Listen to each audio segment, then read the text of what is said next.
Bayu menelan ludah, karena ia tahu satu hal pasti. Suara itu bukan berasal dari desa. Bayu dan teman-temannya berada di dalam rumah yang mereka tempati sementara.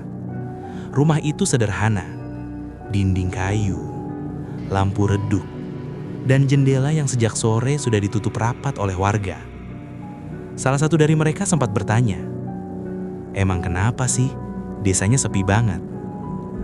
Tidak ada yang menjawab, bukan karena tidak mau, tapi karena memang tidak ada yang tahu jawabannya. Menjelang maghrib, seorang warga datang ke rumah itu. Ia tidak masuk, hanya berdiri di depan pintu. Suaranya pelan, hampir seperti mengingatkan, "Malam ini jangan keluar, jangan ribut, dan kalau dengar apapun, cukup diam di dalam."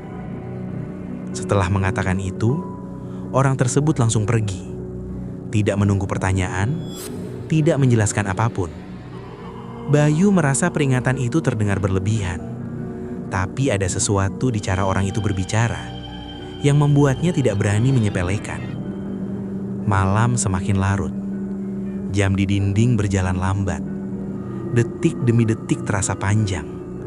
Sekitar pukul 11, Bayu menyadari satu hal yang cukup mengganggu.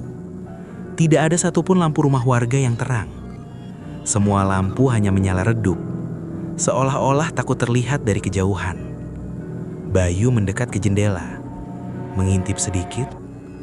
Jalan desa kosong, gelap, dan sunyi. Tiba-tiba, ia teringat satu larangan lain yang sempat ia dengar siang tadi.